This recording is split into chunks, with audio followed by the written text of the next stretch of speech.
Welcome back to Tipping Point. I'm your host, Kara McKinney. Victims do not have a right to report crime, according to California officials. That is the message coming in loud and clear from the Sacramento City Attorney's Office. The office is reportedly threatening Target with public nuisance charges because of the amount of thefts they call 911 over. The city attorney says the retailer could soon start to face fines if they do not stop reporting crimes at their stores.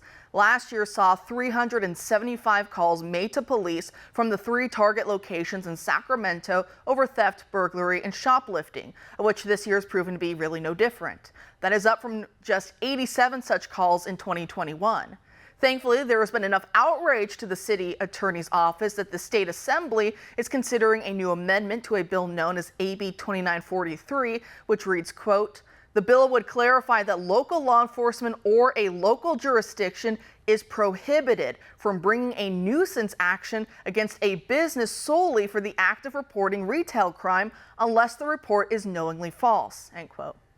This is what happens when you don't lock up criminals. The rest of the public has to live as if we're the ones who need to live under lockdown.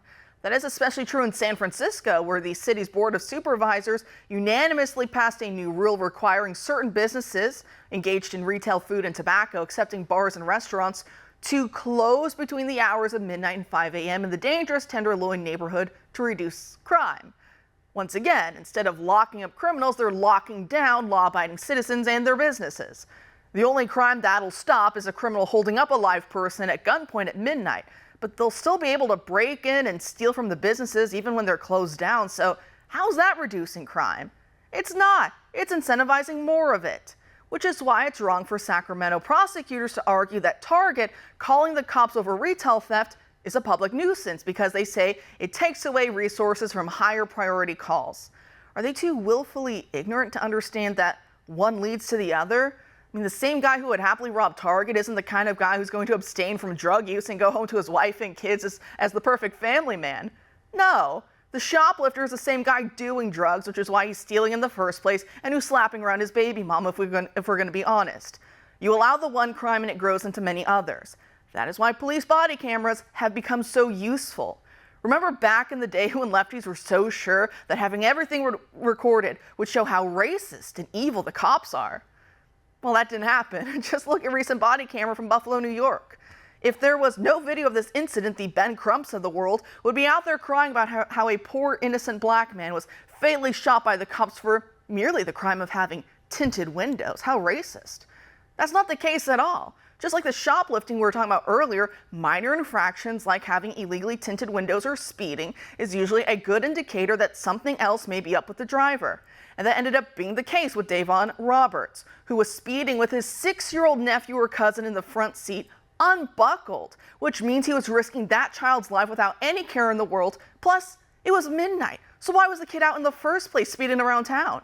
And I say nephew or cousin because Roberts identified the kid as being both. And then he tried to pass off what appeared to be a fake ID to cops. When the cops realized this, they asked him to step out of the vehicle, and this is what happened next. What address? Where's right here? What's your address? No lie, bro. Okay, she can come out here if she wants. What we're gonna do is I'm gonna have you take a step out and come towards me. We're gonna try and run your name a different way and see if I can find it pop up some other way. Okay, for sure. You can put the phone down though.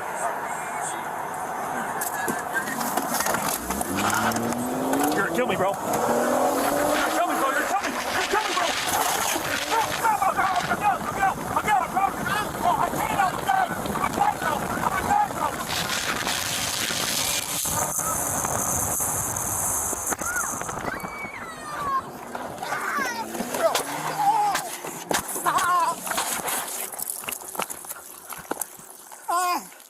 Shots fired! Shots fired! There's a kid in the car still!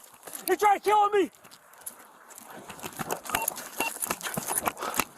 Shots fired! Shots fired. Fired. Location, please. Hutchinson! Halos!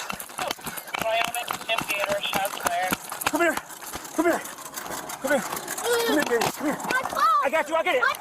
I got it! I'll get it! I'll get it! Okay, you okay? Yes.